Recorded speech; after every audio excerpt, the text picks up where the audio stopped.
여러분 안녕하세요. 권순욱입니다. 오늘은 조국 민정수석에 대한 어떤 그 책임론이 야당하고 언론에서 막 쏟아져 나오는데요. 거기에 대해서 조금 말씀을 드리고자 합니다. 지금 그 안경환 법무부 장관 후보가 사퇴를 하니까, 자진 사퇴를 했죠. 사퇴를 하니까 인사검증 실패한 것 아니냐. 서울대학교에서 같이 서울대학교 제자이기도 하고 같이 교수 생활을 했는데 그걸 왜 몰랐냐, 뭐 이런 황당한 이야기도 나오고 있고요. 그리고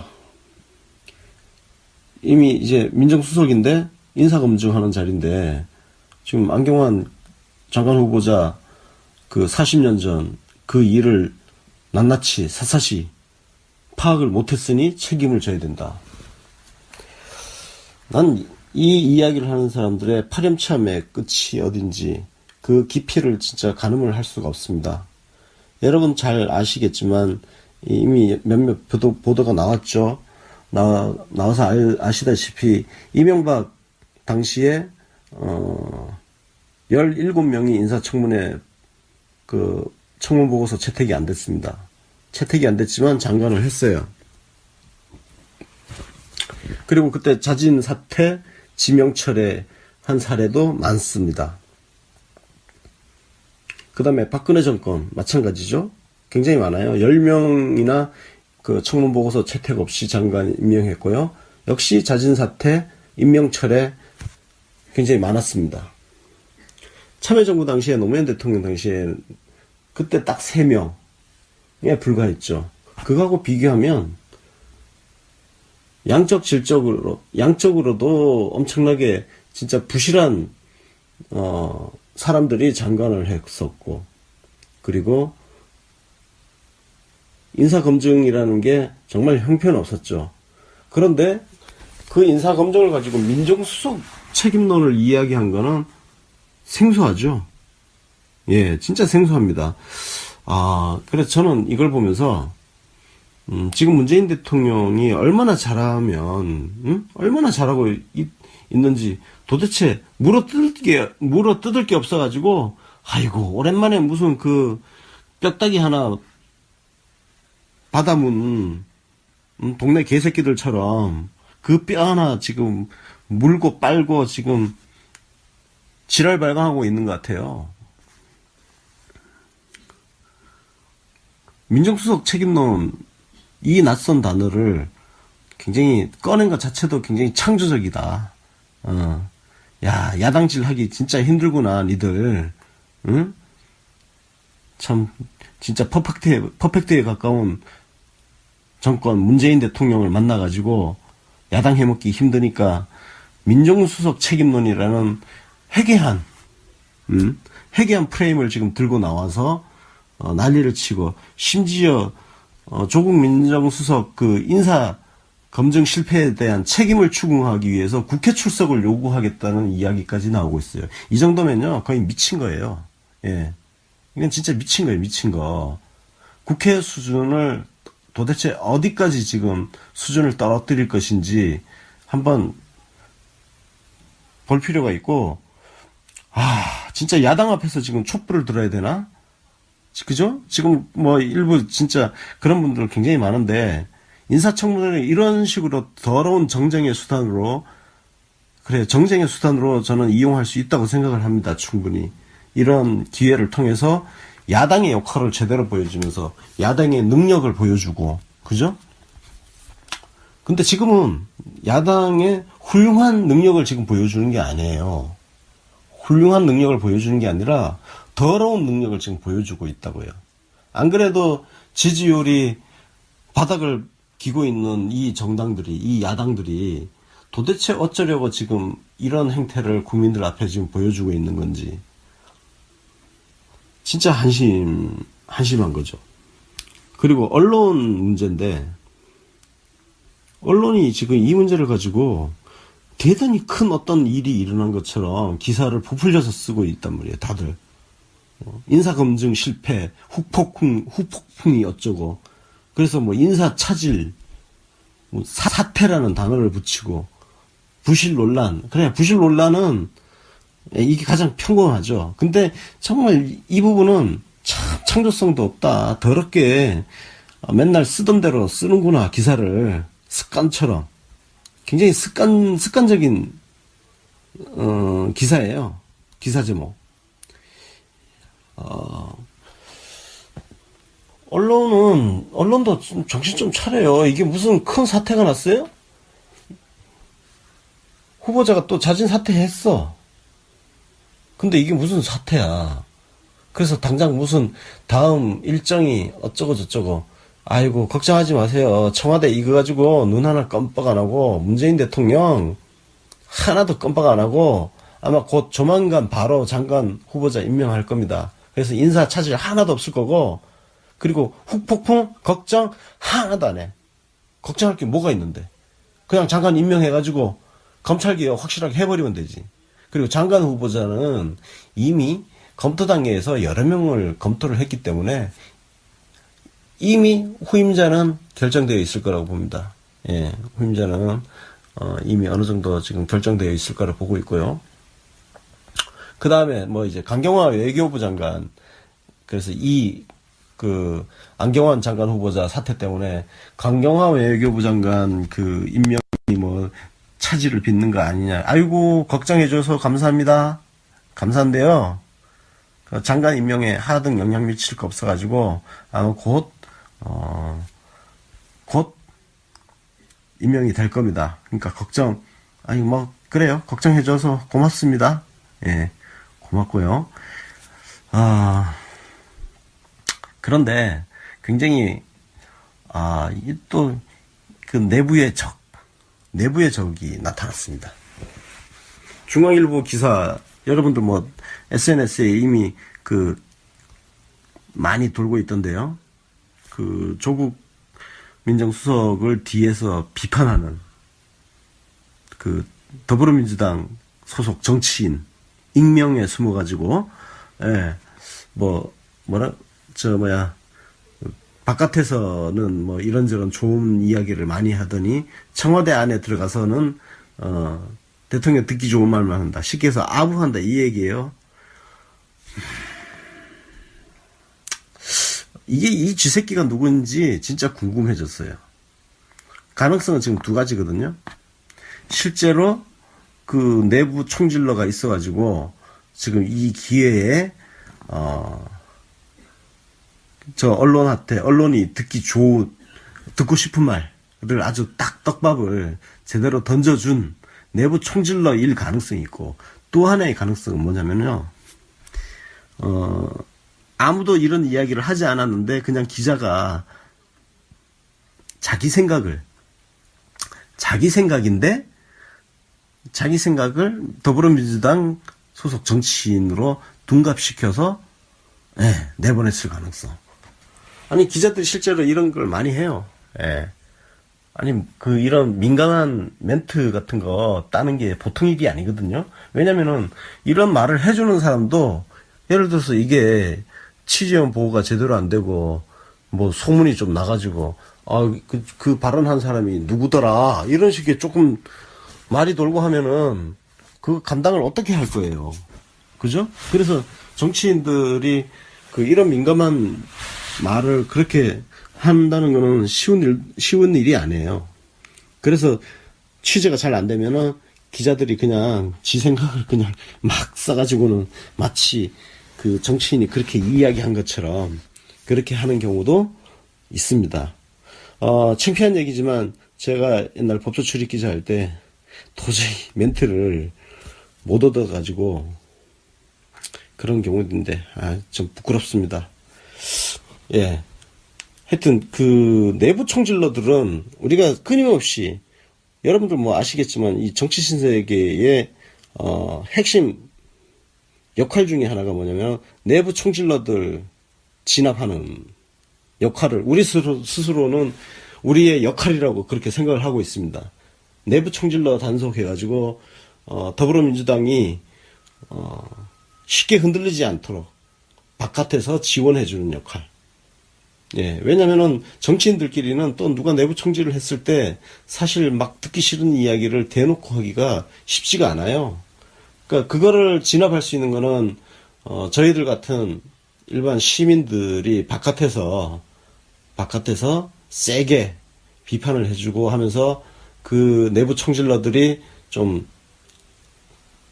그 기세등등 하지 않도록, 예, 좀 작사를 낼 필요가 있다는 거죠. 그래서 아니면 그냥 정당에 굉장히 충성심 갖고 정당 질서에서 그 해당 행위성 발언을 함부로 하지 않고, 그리고 같은 동지들 뒤통수를 후려갈기는 그런 발언, 비겁한 발언 같은 거 안 하면 되는 거예요.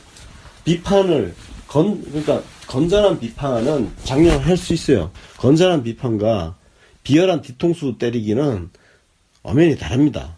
그러니까 건전한 비판이 되기 위해서는요, 이런 발언을 국회 정론관 가서 서서 하세요. 서서 공개적으로 자기 이름 까고 얼굴 까고, 그러면 좀 정제된 표현도 나올 것이고 뭔가 진짜 건설적인 비판도 할 수 있을 거 아니에요. 이렇게 꼭 익명에 숨어서 하면요, 논리도 참 더럽고 그 발언 자체도 아주 한심한 경우가 대부분이에요. 비열한 경우가 대부분이고. 그래서 건전한 비판이라는 거는 내 이름과 얼굴을 다 까놓고 해야 된다. 그 자신이 없으면 함부로 뒤에서 입 놀리지 마세요. 이거 누군지 하여튼 진짜 다 찾아내고 싶어. 응? 찾아내서 좀 군기를 잡아야 돼요. 진짜 단기를 잡아야 돼. 단기. 더불어민주당 단기를 잡아서. 자, 그래서 조국 교수 책임론, 이거는 진짜 자유한국당은 진짜 적폐청산의 대상이잖아요. 정말 형편없는 장관들을 엄청나게 배출한 그 정당이, 그리고 우병우라는 정말 희대 정말 역사적인 민정수석을 배출한 정당이 자유한국당 아니에요. 지금 어디서 지금 아직도 반성하고 있어도 모자랄 판에 고개 빳빳이 쳐들고 파렴치한 말을, 자유한국당이 할 수 없는 말이에요. 자유한국당이 민정수석 책임론을 이야기한다고? 이건 천하의 개쌍놈들이야 아주. 응? 어떻게 이렇게 낯짝이 두꺼울 수가 있어요. 하늘 부끄러운 줄 몰라 진짜. 양심의 철판을 깔아가지고 온몸에 똥칠을 한 놈들이 어디에 대고 도덕성을 이야기하고 책임론을 이야기하고. 여튼 2020년 총선은요, 2020년 총선의 최고의 과제는 자유한국당 멸망입니다. 자유한국당이 대한민국 정치사에서 사라지게 하는 거. 이게 갑자기 이제 옛날에 그 유시민 장관 초선 때 그 발언이 생각나네요. 한나라당 박멸의 역사적 사명을 띠고, 예, 있다고 유시민 당시 국회의원이 그렇게 얘기를 했죠. 자신의 역할을. 정치 신세의 역할은 자유한국당의 박멸로 하겠습니다. 아까 전에 이제 더불어민주당 내부 총질러 단속, 여기에 더해서 자유한국당 박멸. 자유한국당은 진짜 한국 정치사에서 박멸을 시켜야 할 존재입니다.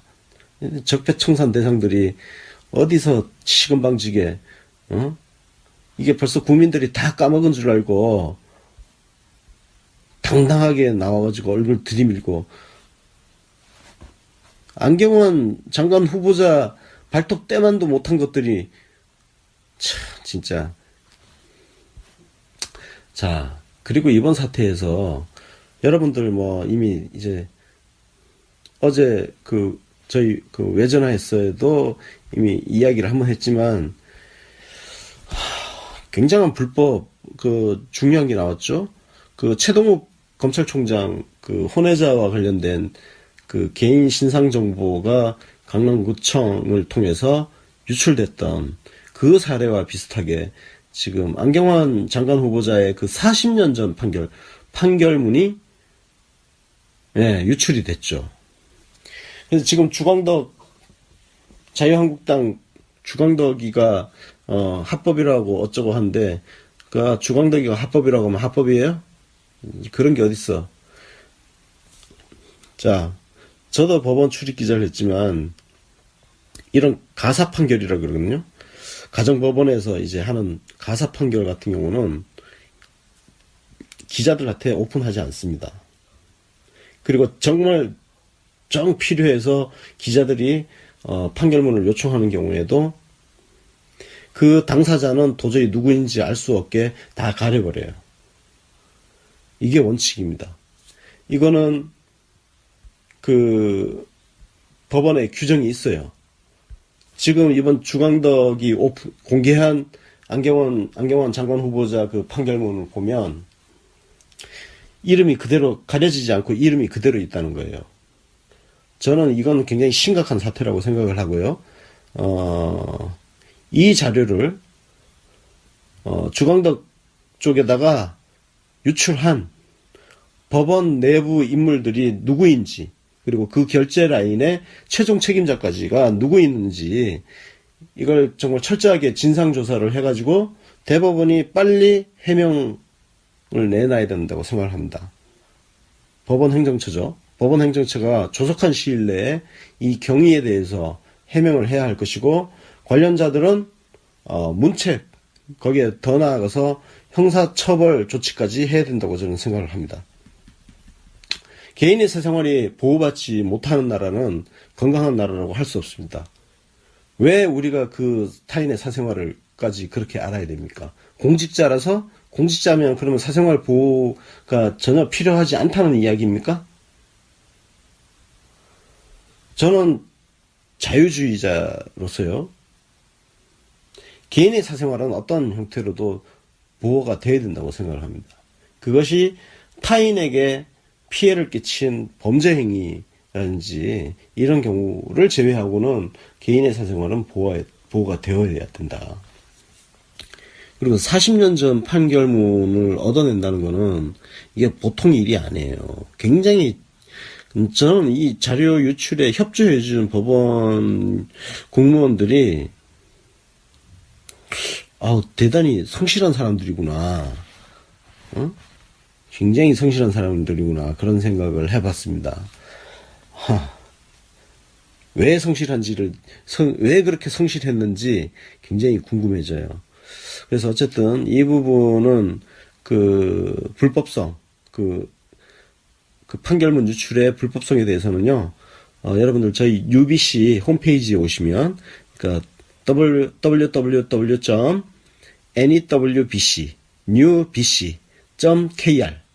co.kr 아니고 그냥 .kr입니다. newbc.kr로 오시면 최재원 변호사가 쓴 칼럼이 있습니다. 이미 한 8만 명이 보셨는데요. 아직 혹시 못 보신 분들은 그 칼럼을 읽으시면 왜 그 판결문 유출이 불법적인 건지 잘 아실 수 있게 글로 정리를 굉장히 잘 해놨습니다. 그러니까 그걸 참고해서 보시면 많은 도움이 될 것 같습니다.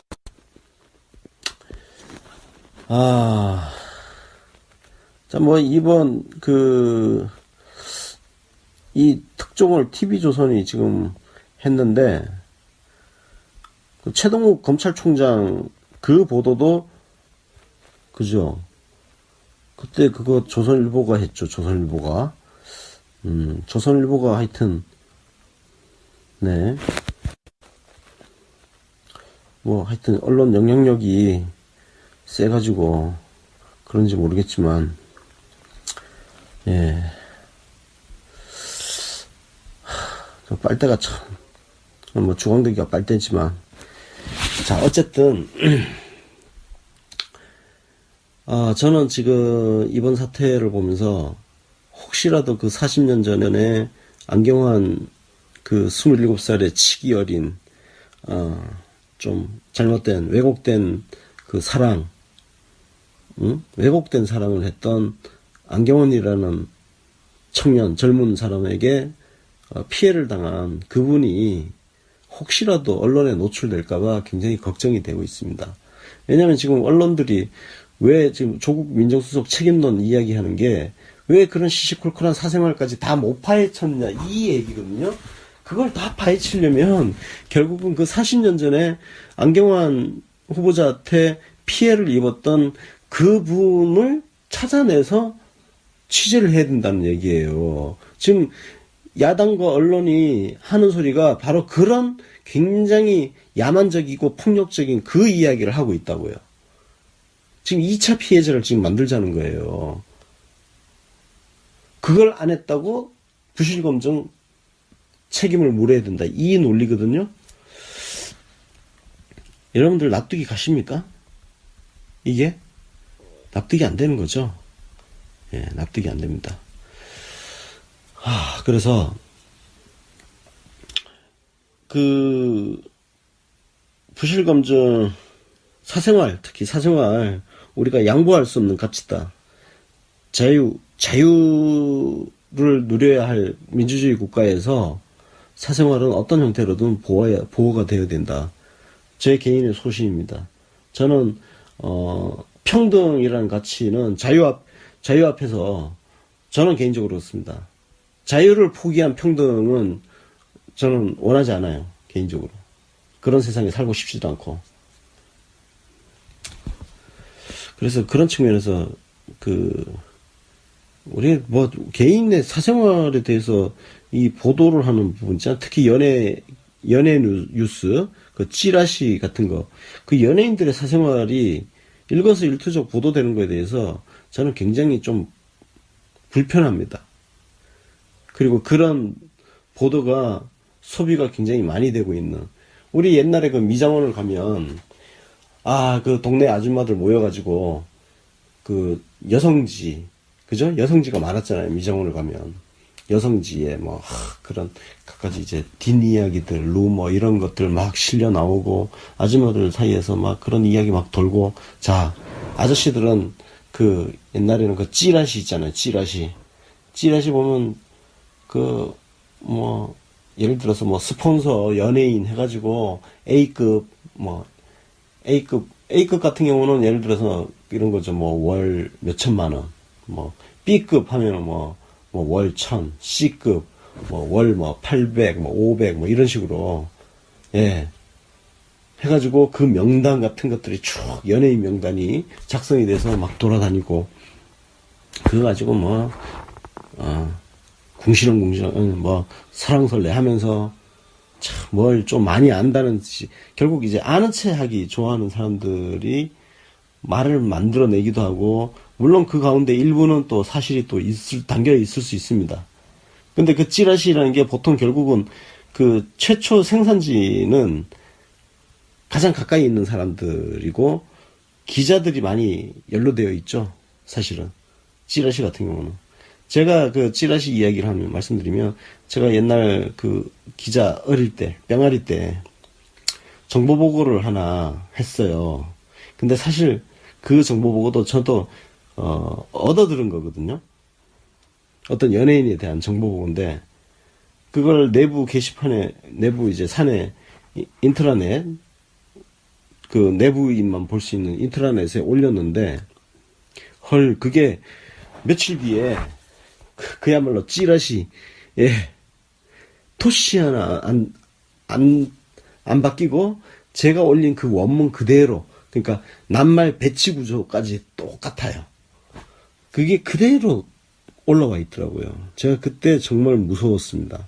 야, 이게 내부에서 우리 정보 보고를 다른 누군가 기자가 외부에다가 팔고 있구나. 그 돈 받고 파는 거거든요. 네, 돈 받고 팔고 그런 게 있었어요. 요즘은 어떤지 모르겠어요. 요즘 그 찌라시 생산할 때 어떤 대가를 받고 어떻게 하는지는 저도 잘 몰라요. 모르는데 그렇게 여튼 찌라시 업체에다가 그 정보 제공해주고 돈 받고 하는 기자들이 좀 있었습니다. 스파이 짓을 하는 거죠. 스파이 짓을 하는 건데, 그때 제가 내부에다가 엄청나게 문제 제기를 하고, 돌아보면 저도 그런 데 일조를 했던 거죠. 네. 그 타인의 사생활에 대해서 내가 직접 취재한 것도 아니고, 내가 직접 아는 것도 아니고, 전해 들은 거를 그렇게 또 옮겼더니 그게 찌라시에 그대로 나오고, 그러면 얼마나 더 많은 사람들이 그 내용을 알게 됐겠습니까?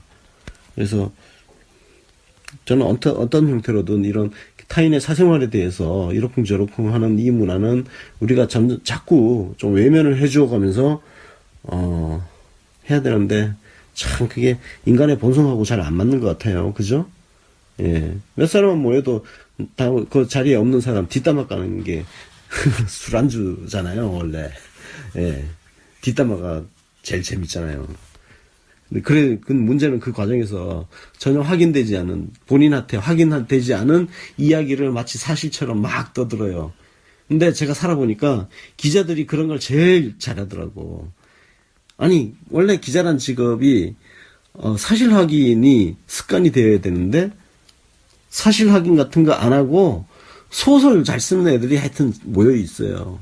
뭐가 그렇게 말이 많은지, 나중에 이렇게 들어보면, 팩트 확인 하나도 안 하고, 마치 팩트처럼 떠들어 다니는 사내 이야기, 뭐, 사회 이야기, 별별 이야기들이 다 있어요. 그러니까 세상이 얼마나 이렇게 혼탁스러워집니까? 제가 격까지 좀 빠졌는데요. 예, 사생활 이야기 하다 보니까 이제 격까지 좀 빠졌는데, 그 정도로 저는 이번 안경환 장관 후보자의 그 판결문 유출 사건을 심각하게 생각을 합니다. 예, 심각하게 생각하고, 더불어민주당이 빨리 그 법률지원단 꾸려서, 법원 내부의 조력자들을 엄단하는 쪽으로 빨리 갔으면 좋겠습니다. 자, 그 다음, 안경환 장관 후보자가 이제 자진 사퇴를 하니까, 자, 그럼 검찰 개혁이 어떻게 될 거냐? 걱정할 거 하나도 없어요. 예. 저, 박범계 의원도 있잖아요. 박범계 의원, 훌륭하신 분입니다. 예.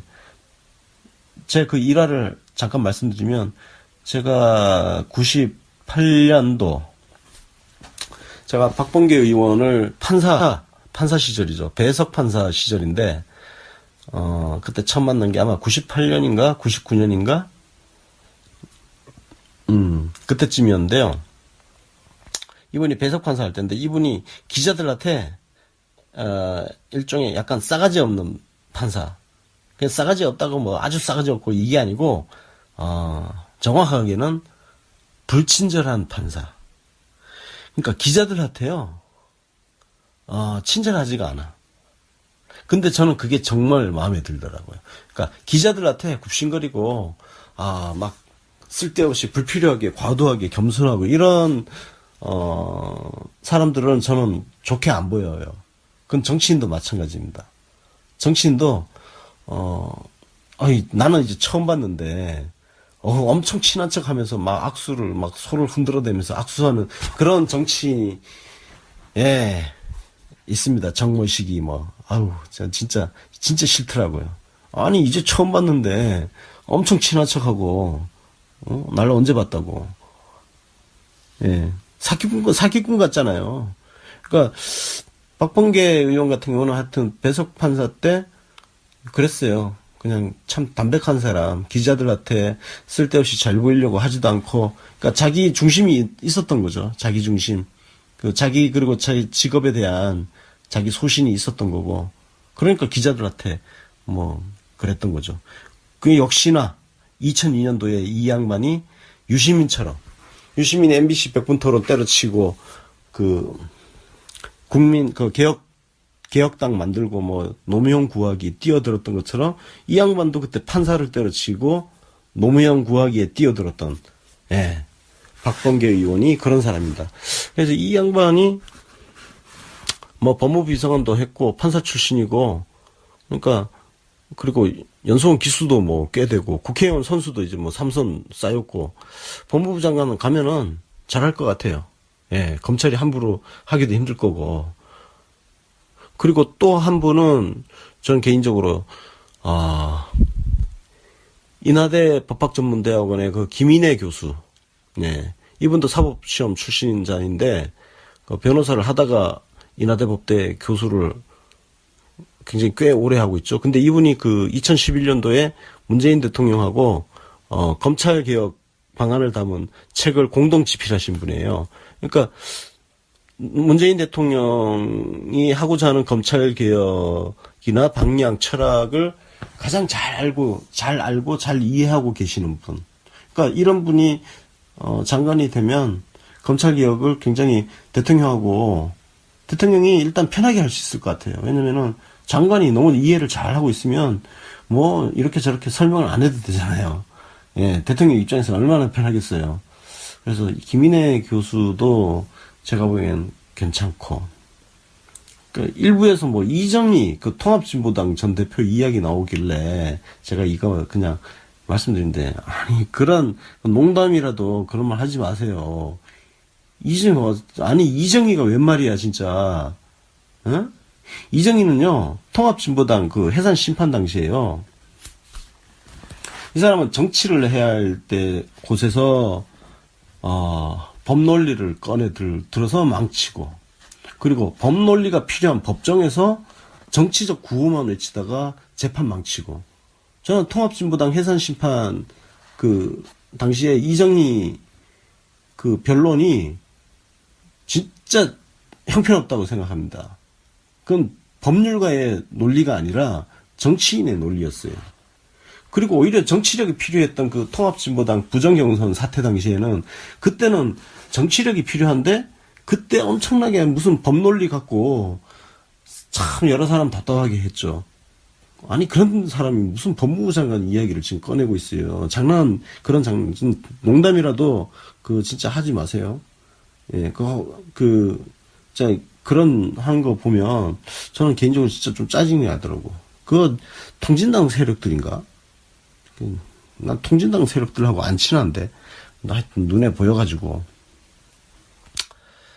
예, 그래서 검찰개혁은 아마 조만간 빠른 시일 내에 일요일 정도? 내일이네.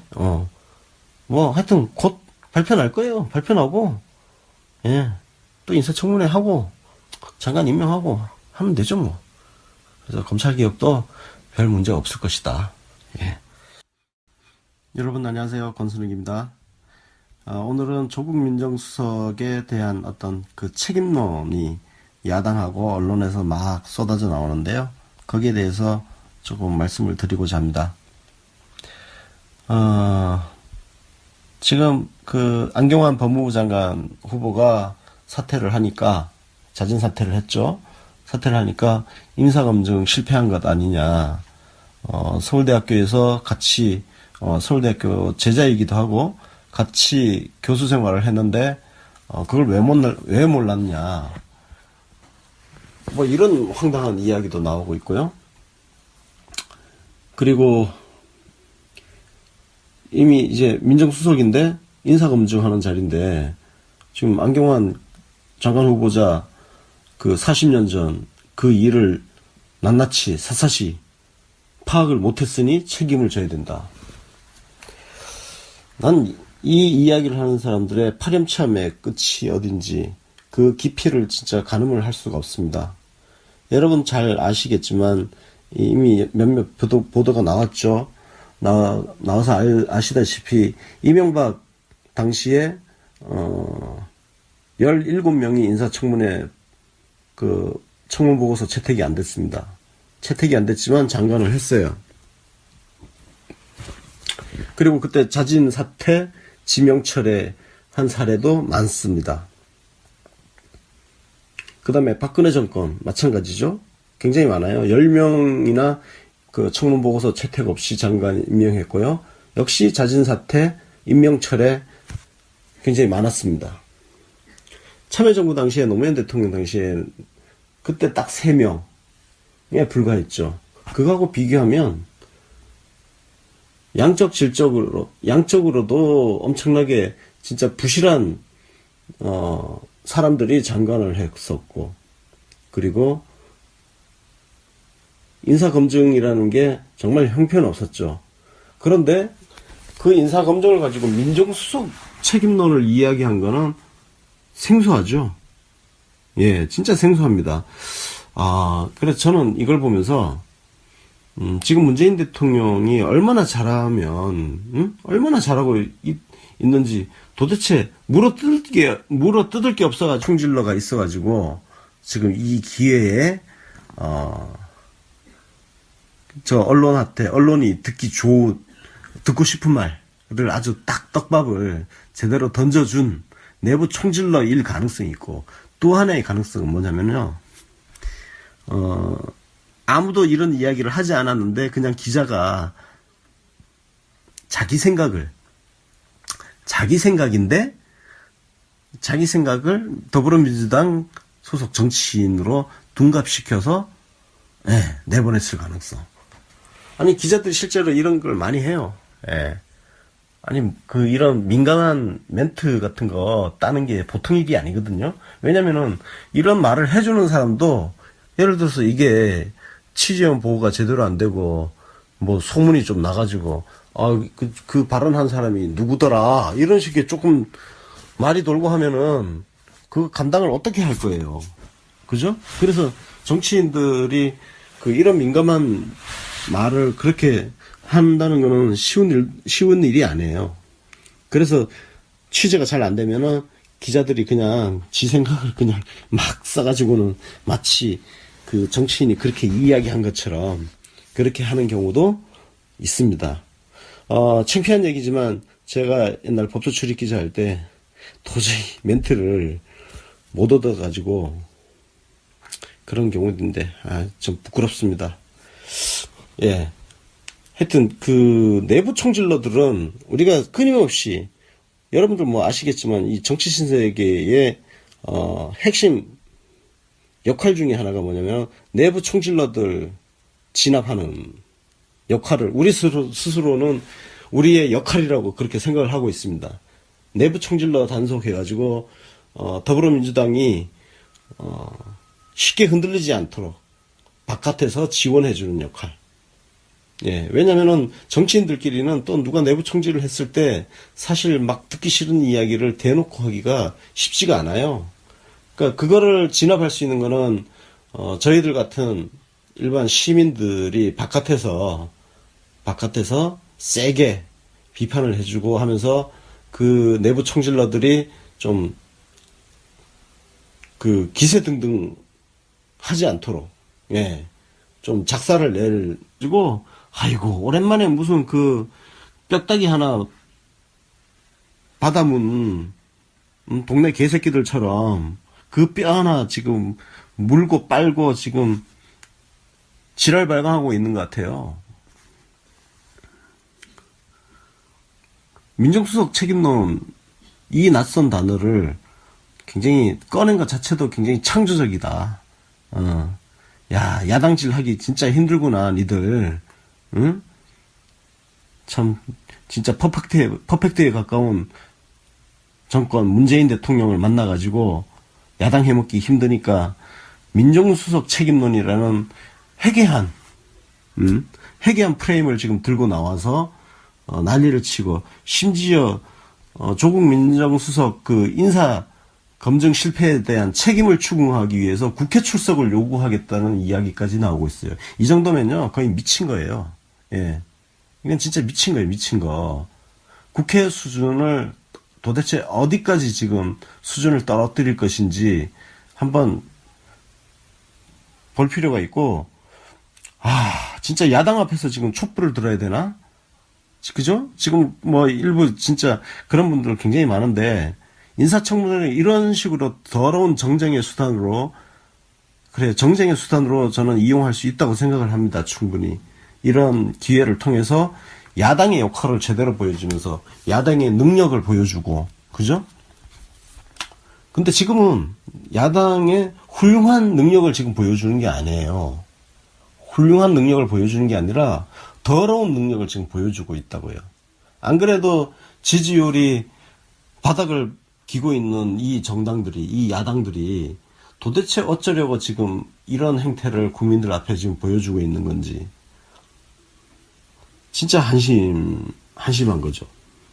그리고 언론 문제인데, 언론이 지금 이 문제를 가지고 대단히 큰 어떤 일이 일어난 것처럼 기사를 부풀려서 쓰고 있단 말이에요, 다들.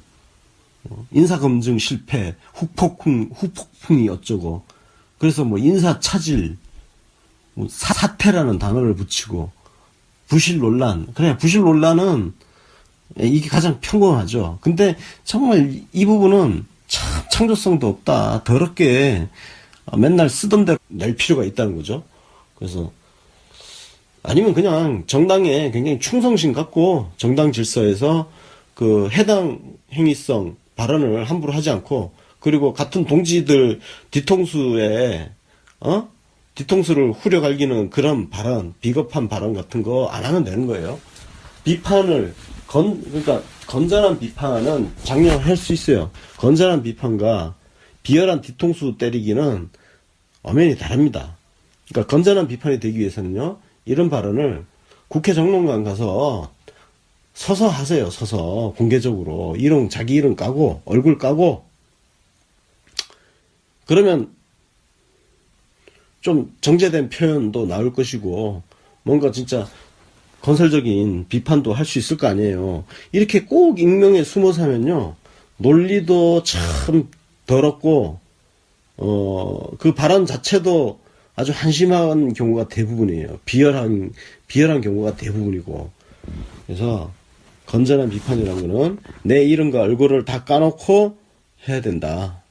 그 자신이 없으면 함부로 뒤에서 입 놀리지 마세요.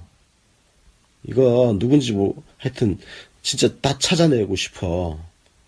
응? 찾아내서 좀 군기를 잡아야 돼요. 진짜 단기를 잡아야 돼. 단기. 더불어민주당 단기를 잡아서.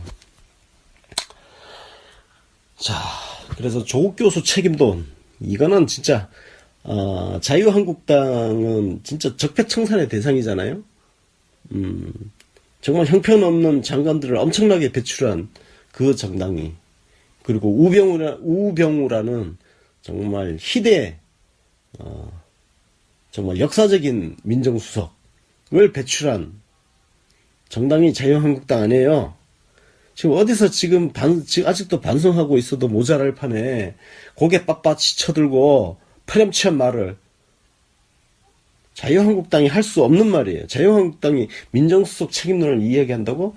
이건 천하의 개쌍놈들이야, 아주. 응? 어떻게 이렇게 낯짝이 두꺼울 수가 있어요. 하늘 부끄러운 줄 몰라, 진짜.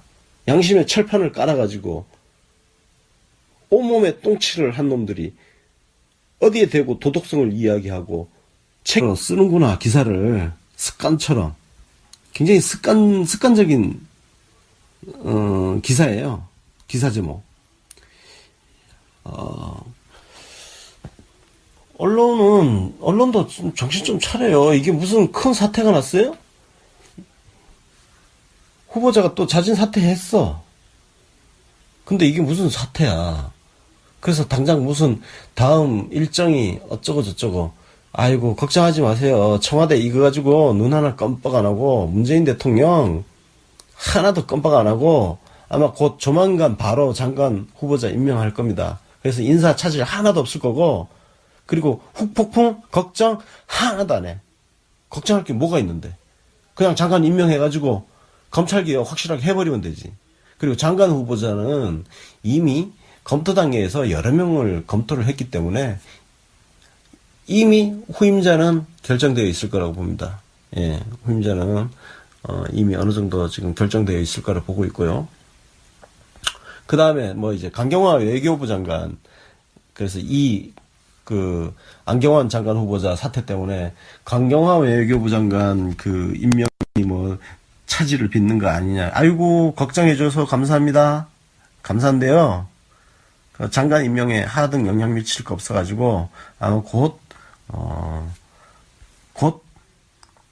임명이 될 겁니다. 그러니까 그래요. 걱정해줘서 고맙습니다. 예, 고맙고요. 그런데 굉장히 또 그 내부의 적이 나타났습니다.